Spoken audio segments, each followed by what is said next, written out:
Hello, അസ്സലാമു അലൈക്കും. നമസ്കാരം. കൂട്ടുകാരെ, സുലാഹാണ്. മൾട്ടി എക്സസൈസ് കോമ്പിനേഷൻ ഇതാണ് ഇന്ന് കേരളത്തിലെ പ്രധാന ചർച്ചകളിലൊന്ന്. ഈ ഒരു ചർച്ചയ്ക്ക് തുടക്കം കുറിക്കുന്നത് ഭരണത്തിലിരിക്കുന്ന പാർട്ടിയുടെ പ്രമുഖനായൊരു നേതാവിൻ്റെ ആരോപണത്തിലൂടെയാണ്. അതൊരു രാഷ്ട്രീയ പ്രേരിതമായ ഒരു ആരോപണം എന്ന് വെച്ചിട്ട് ആൾക്കാർ തള്ളിക്കളഞ്ഞിട്ടുണ്ടായിരുന്നു. കാരണം വരുന്ന തദ്ദേശ സ്വയംഭരണ തെരഞ്ഞെടുപ്പിൽ കുറച്ചധികം വോട്ട് കിട്ടാനുള്ള ഒരു ഗിമിക്ക് എന്നുള്ള രീതിയിൽ അത് തള്ളിയിട്ടില്ലായിരുന്നു. എന്നാൽ പിന്നീട് ഒരു മതസംഘടനയുടെ പ്രമുഖനായ ചില നേതാക്കന്മാർ ഫേസ്ബുക്കിലൂടെയും ചാനലിൽ വന്നിട്ടുമൊക്കെ ഈ ഒരു ചർച്ച ഏറ്റെടുത്ത് സംസാരിച്ചു. പിന്നീട് അത് കേരളവും വിട്ട് ദേശീയ തലത്തിലേക്ക് ആ ചർച്ച പോയി.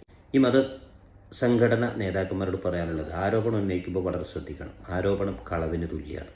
നിങ്ങളുടെ വിശ്വാസപരമായിട്ട് ആരോപണം ഉന്നയിക്കുമ്പോൾ വളരെ ശ്രദ്ധിക്കാറുണ്ട്.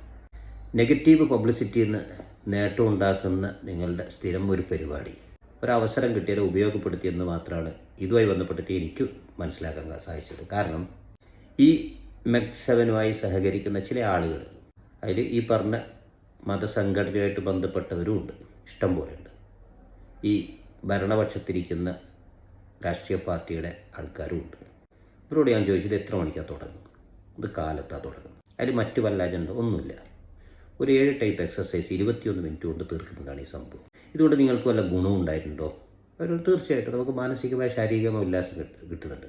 പുതിയ ഒരു ഉണർവ് ഇതിലൂടെ നമുക്ക് നേടിയെടുക്കാൻ സാധിച്ചിട്ടുണ്ട്. ജീവിതശൈലി രോഗങ്ങളോട് ഒരു പരിധിവരെ പൊരുതാൻ ഈ ഒരു എക്സസൈസ് നമ്മളെ സഹായിക്കുന്നുണ്ട് എന്നൊക്കെ പറഞ്ഞു.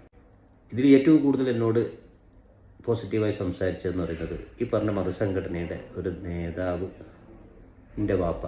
അദ്ദേഹം ഗൾഫ് ജീവിതമൊക്കെ മതിയാക്കി പോയ ഒരാളാണ്. 55-60 വയസ്സുള്ളൊരു മനുഷ്യനാണ്. അദ്ദേഹം സ്ഥിരമായിട്ട് പോകുന്നുണ്ട്. 2-3 മാസമായിട്ട് സ്ഥിരമായിട്ട് പോകുന്ന ഒരാളാണ്.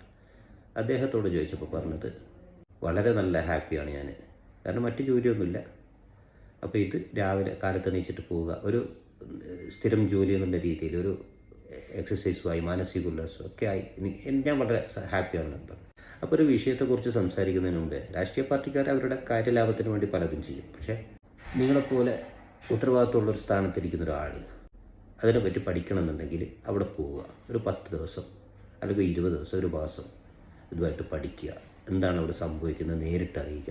അതിന് ശരിയുണ്ടെങ്കിൽ അംഗീകരിച്ചില്ലെങ്കിലും മിണ്ടാണ്ടിരിക്കുക. അതല്ല, എന്തെങ്കിലും തെറ്റ് കണ്ടിട്ടുണ്ടെങ്കിൽ അധികാരികളെ അറിയിക്കുക, നിയമ നടപടിക്ക് ഒരുങ്ങുക. ഇതല്ലേ വേണ്ടത്.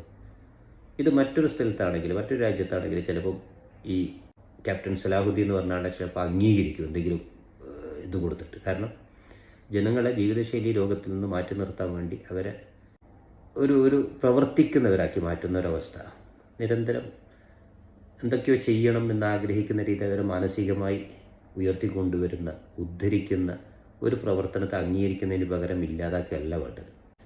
അപ്പോൾ ശരിയും തെറ്റും കാലം തെളിയിക്കട്ടെ എന്ന് മാത്രമേ പറയാനുള്ളൂ. മനസ്സിലാവും.